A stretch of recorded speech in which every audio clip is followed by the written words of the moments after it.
Welcome to Design Santa Barbara. Today we are in Montecito, California, and I'm excited to introduce my longtime friend and noted local artist, LawrenceWallen. He has had the most beautiful art, and I have been admiring this thing for over a quarter of a century meanwhile. And today we had the joy and luck to be here at your studio, and would like you to please introduce yourself to the audience and tell us what kind of art you do. My name is LawrenceWallen. I do paintings and drawings mostly now. I've done sculpture and ceramics and photography. Most artists have various interests, but in the last few years I've been just concentrating on the paintings and the drawings.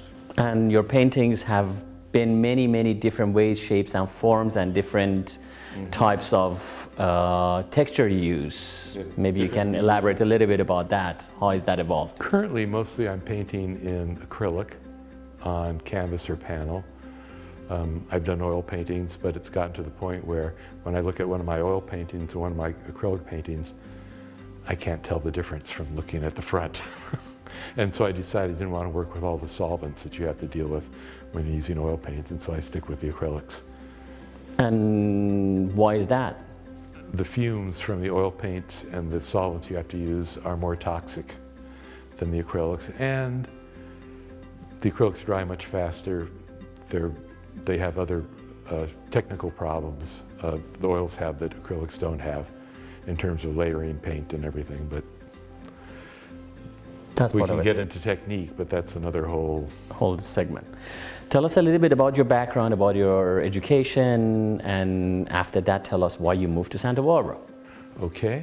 When I was in the 11th grade, I went to a vocational guidance day, and because I wanted to be an engineer, build roads and bridges, and at the end of that hour of talk, I decided that's not what I wanted to do. And as it took you 1 hour not to become an engineer? That's true. And I was walking around campus. I went to Hollywood High School, and I thought, what do I like doing and what am I good at? And the answer to both was art. So I went home that day and I announced to my mother, I decided to become an artist. And she thought for a minute. She said, maybe you can skip a grade, which I did because I was taking so many academic courses. And by the time I was 22, I graduated with a MFA and a BFA from Otis Art Institute of Los Angeles County, which I think is now called Otis College of Art and Design. And as a Santa Barbara, we used to come up here fairly regularly from Hollywood, and it was always a favorite place, and a neighbor got us interested in the idea of moving up here. And we started looking, and 3 months later we found this place, and I've been here 32 years. Well, that's a long time. Actually, almost I know you that long, almost, maybe 30 years I know you, but it is a magical place you live here. Do you get inspired by all this beauty around you, by these views? Oh, yes. It took almost 10 years before I started painting the views here. Really? And then I did a whole series of paintings, one for each month, fairly large paintings. And I've also been doing plein air paintings. Most of the big paintings that you'll see are I've done in the studio, based on drawings and watercolors and multiple photographs often. The painting right over here, that's based on 3 different photographs that I combined and rearranged. The great thing about photography is you get things in motion in a way that when you look at classical paintings, a lot of them are astounding and wonderful and beautiful, but the motion all seems stilted. Absolutely true. Until about the time of the Impressionists, and they were using photographs as a supplementary thing. Degas used them a lot. And so one day a model was sitting in a chair, and she was modeling, and then I said, okay, take a break, and she went like this. Oh! And everything she did was more interesting than the drawing I was doing. And that's where you got the idea of using photography. That's when I started using photography. And after graduating from Otis, I'd gone to UCLA to take gross anatomy, where we're actually looking at cadavers and everything, and looking at all the muscles and everything. So I got to where I could do a drawing, an exact likeness, but working from a live person whose face is constantly changing. And the difference between this and this is a world of difference. Well, in a photograph or a painting. And so, since then, I'll sometimes have a model while I do a painting of them to get the feel of them and how they react, because I've discovered if someone's modeling for me and I don't like them, well, if it's a commissioned portrait, I make them look as good as I can. But if it's just a friend, who most of my models are, we find something that makes them happy. Makes them happy, makes me happy. I figure my tastes aren't so bizarre that something that I would love, everyone else would think that's strange. No, it's not true, yes. But even so, if only one person in 1,000 is going to like it, more than 1,000 people better see it. I have a very good idea for you. If you want people to laugh and be happy, a glass of wine makes a big difference. I have seen people before and after. It looks... Well, when I used to go to your store, you used to offer people a glass of tea. Oh yeah, that was a while ago. It made everyone feel intimidated or something. Very true. We don't do that anymore. It's just not up. Let me ask you a question. We have interviewed many artists around, and I find your art very interesting to me personally. What do you think generally, not your art, but generally, not in specific, does that people go spend big money to buy somebody else's painting?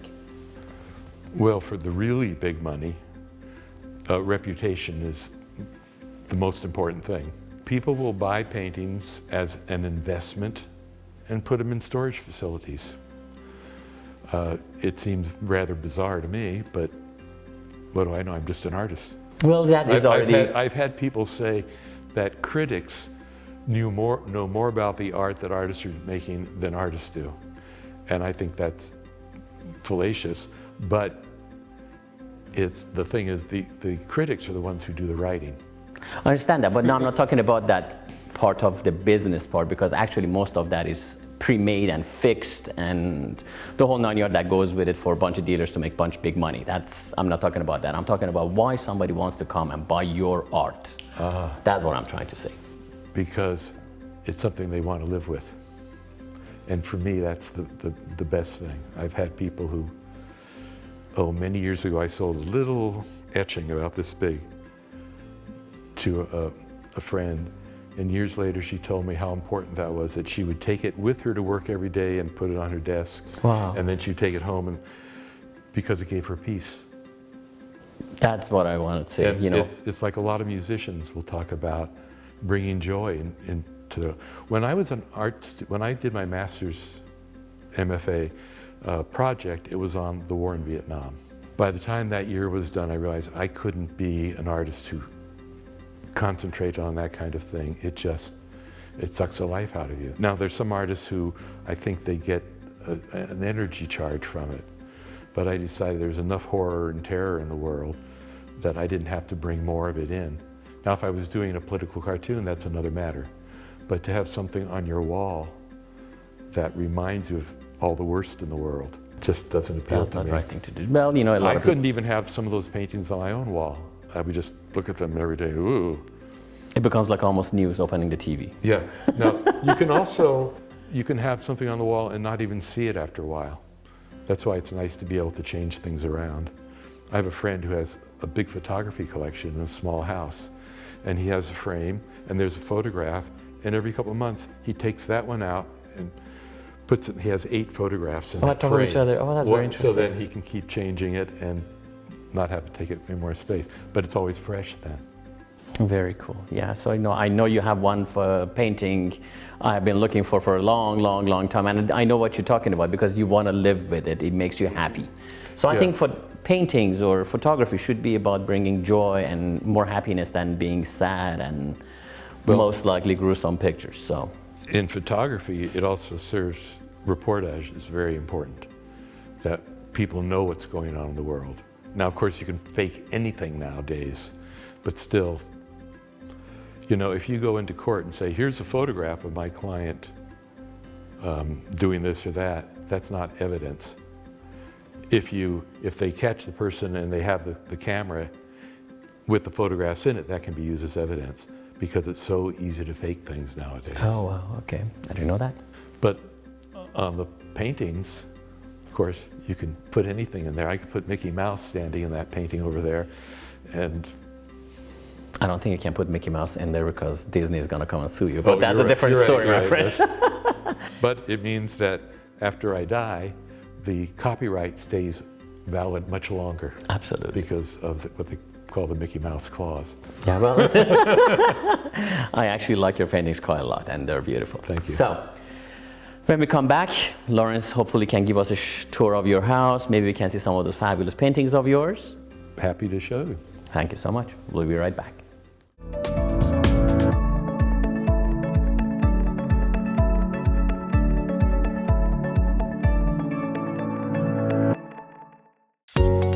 Santa Barbara Design Center presents Hooker Furniture.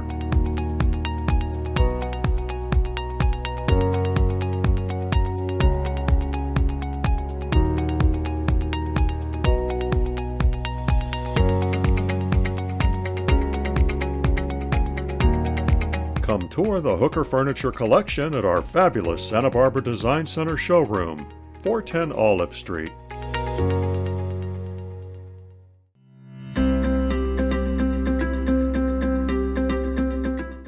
This week on Design FYI, we're going to talk about sofas and the unknown mistakes people make. Did you know average American spends 46 minutes a day in a car? But they spend 5 hours and 4 minutes on average on a sofa. So why would you go out there and spend tens of thousands of dollars for something you use for 46 minutes and then go ahead and buy something cheap that you sit on it for 5 hours and 4 minutes? At Santa Barbara Design Center, we create your custom sofa that is made for you specifically and to your shape and size and comfort and your family. So when you're sitting and watching TV or talking and conversing with your friends, you're sitting on actually something that represents you. Your car represents you, why shouldn't your sofa? Thank you for joining us on Design FYI this week, and please come see me at Santa Barbara Design Center, 410 Olive, and let me help you find the right sofa for you and your family.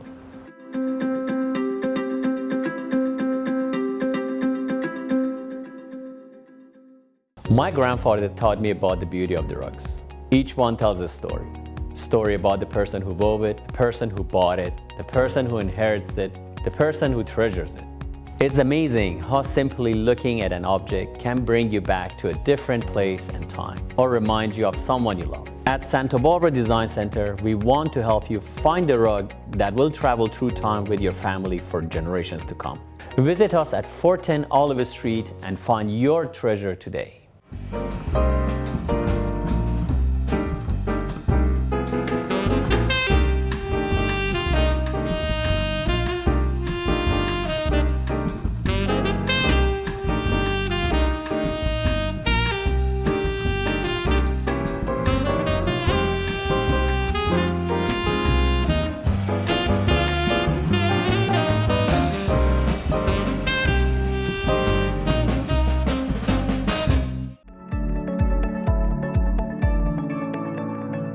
Welcome back to Design Santa Barbara. Today we are in Montecito, California with my dear friend LawrenceWallen, and we have talked about your background, your education, and a little bit of art.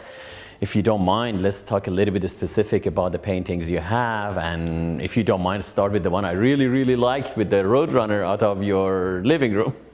Okay. So if you could please let us know about these 5 paintings we chose, would be great.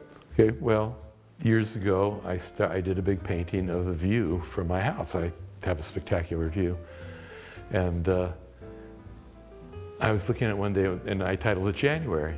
And I thought, gee, I ought to do one for each month, and which I proceeded to do. And the one with the Roadrunner is, I think it's June, but I have to look at it to be sure. And I used to have Roadrunners around here, hoping to get them back again. What happened to them? I don't know, they used to breed right up the hill from here. I should maybe start them rebreeding. Good idea. And they eat mice and snakes, and so they're nice to have around. So that was that one. Then you had another one from Alice Cake Park. Right. And what was the inspiration for that? Well, I get together with friends every Wednesday during daylight savings, and we play old-time music. They call it old-timey, and a bunch of fiddles, mandolins, guitars. I mostly play banjo, but if there's no guitars there, I'll play guitar to put the bottom in under it. And we play for a few hours. And one day I was wandering around the park, and the coral trees were in bloom, and they were reflected in the water below, and it looked great, and people were playing. And they decided I'd do a painting of that.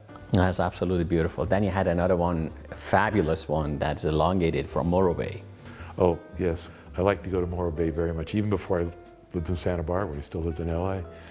And the painting is a view from an area called the Elfin Forest, which is a wonderful area, very low scrub, with wooden walkways all around. And you see this view across the bird sanctuary and Morro Rock. And I frame it so that the big smokestacks don't show.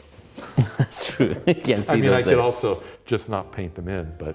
And you don't see any tourists around neither. Did you delete them, or what was that?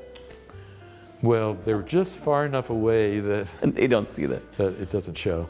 Then you had another one from Joshua Tree, and that looks spectacularly real. Well, that painting, I was struggling with it for a long time. And the whole, you're looking across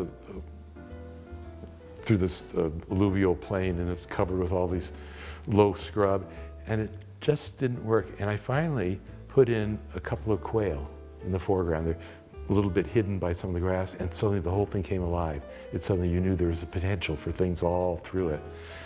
And they're gambled quail, which is the correct quail for that area. Beautiful. And I once had a business advisor who's saying, well, people don't know. And then someone came in and said, oh, I know just where that is. And those are gambled quails, aren't they? There you go. So I'm not fastidious about making sure things are exactly accurate unless it helps tell the story better. If it tells the story better to put something else in, I'll Absolutely. do that. It brings more interest and, Yeah. you know, just more lively. But for the people who are interested in the nature, I That's like beautiful. to be. I've had surfers and weathermen. I know two weathermen. I mean meteorologists, not who've commented, "Oh, your clouds are right. Oh, your waves are right." You see people with all these paintings with waves, and they're not really right. Why not get them right? Absolutely, you should. And you do. So that's what you're talking about, interest and realistic. Let's talk about this beautiful painting and has a history about it that Yes. if you could tell us, we would I be had a delighted. show in England just before I moved up here, so about 32 years ago, and it did very well. And this painting was sold before the show opened. And about 4 years later, I got a phone call from my dealer, and he said, "You know the big painting that sold before the show opened?" I said, yeah. He said, "Do you know who bought it?" And I said, "Well, it said Robert Stone Enterprises." He said, "Well, that was just I had to keep the cover name because I had to keep privacy of my client. Elton John bought it." Elton John bought this actual painting. I guess he got a private showing before the show opened. But what happened was he had two mansions that were stuffed with art and photography and everything else. As a shopaholic. And he was a poor guy, and he suddenly had money, and he just bought everything he liked. But he decided it was too much, and he had to get rid of something, and he couldn't, it was too much to edit, which I understand. And he decided, I'm just going to sell that mansion and everything in it. Wow. And Sotheby's handled the auction, and they handled it as souvenirs. Oh, of that's a Elton souvenir. John. All right, very good. That's a And souvenir so, store. because of the way it was promoted and everything, I was able to buy it back Beautiful. for a lot less than Elton John had bought it for. Fantastic. It's a beautiful piece. I And really, so truly now, love it. if anyone wants to buy it, talk to There me. it is. Yeah. Michael will refer you. That's it. There you go. So one other topic, it's, you know, me and you got together, got to know each other because of the passion you have for rugs and woven art and general arts, and these are certainly the hardest art to be made. So I remember the first time you came into the house. Oh, no kidding. You walked in, and you and Sam looked at this rug and turned over the corner and said, "Oh, well, that's a good rug." funny thing. We love this art form. It's like, you go someplace, you see painting. The same thing we do. We are always looking down, and it's like, what is the deal here? Well, I go in your place, I should wear blinders because there's so many. Ooh, wouldn't that be nice? Ooh, wouldn't that be nice? But I'm not going to have a stack this big of rugs. Why not? We can. So anyway, my question was, what is the relation between, I know a lot of artists actually buy a lot of rugs from me, and even, the Renaissance as well as like Impressionists, they used to trade their paintings for rugs. That's an interesting thing. So tell me, what do you see that makes you tick, and how do they complement the art on the wall and the art on the floor? Well, many years ago, my late wife said her idea of decorating was to paint the walls white, have the furniture be neutral, and have beautiful rugs and paintings.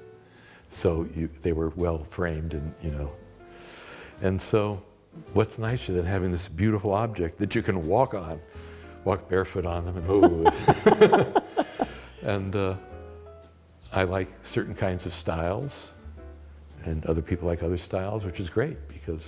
Yeah, your taste is very classical and rich, and actually the ones you pick have a lot of labor invested in it. It's the same thing as your paintings. It's just not the simple lines. It's just so much my detail. only concern about those rugs is I wonder if the people actually making them.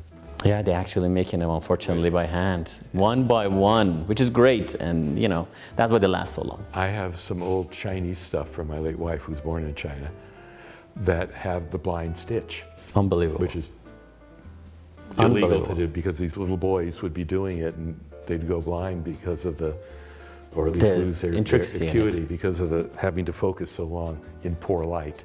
That's amazing, yeah. Well, but at the same time, the people who are making those rugs and dyeing them and spinning the wool and everything, it's a living. This is not only living, it's actually their expression of an art. So the same thing as you painted those beautiful clouds, that's what they're proud doing that. Yeah, and someone develops a kind of style and all these people work on it and it evolves. It's a very mature art. Thank you very much for explanation, and my understandings, you have a website that people can go check your art, get contact where your exhibitions are and so on. Well, my website is LawrenceWallen.com. Beautiful. So go check it out, my awesome friend's paintings, and don't hesitate to buy and hang it on the wall and feel good every day. Again, good way for life. Thank you so much for being on our show. You're I greatly most appreciate it. It's Thank always you. a pleasure seeing you, and looking forward to have you back on our show again. Be happy to. Thank you. We will be back.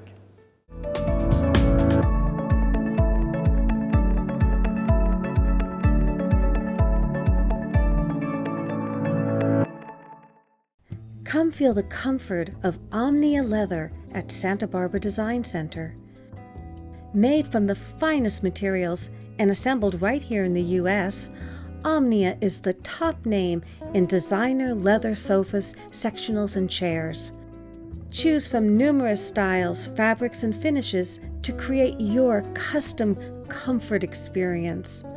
Omnia Leather at Santa Barbara Design Center, 410 Olive Street.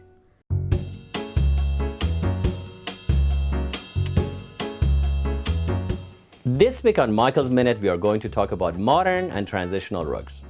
At Santa Barbara Design Center, we have over 1,000 modern and transitional rugs at any given time in various sizes and colors.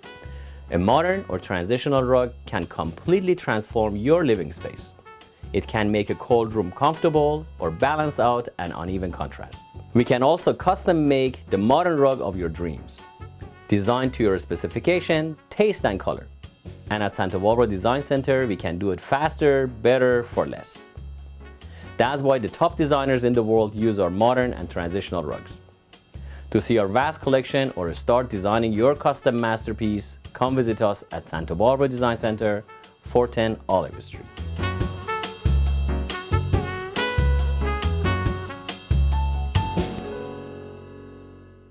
Santa Barbara Design Center is pleased to introduce Summer Classics. Tour our fabulous showroom of luxury outdoor furniture by Summer Classics, including their signature Montecito line.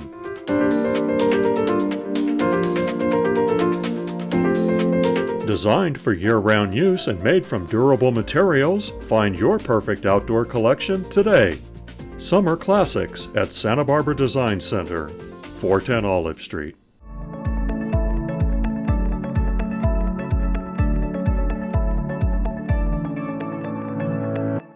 Today on Appraisals, we have my favorite subject, rugs, especially antique rugs and collectibles. This particular piece comes from Azerbaijan, which is west of Caspian Sea and east of Turkey. It's called Shervan area. And this particular ones, they call them maraseli. Maraselis are a type of rugs that they have botes. Botes are shrub-looking material that they look like a tear actually as well. So this particular one is very unusual because it's on a black background. A lot of them are on red, navy, white, and all sort of colors, and not too many on black background. Black was a color that represents a lot of power. This one is very nice because every one of those botes have a different motif. If you look carefully, each one is a little bit different than the next one.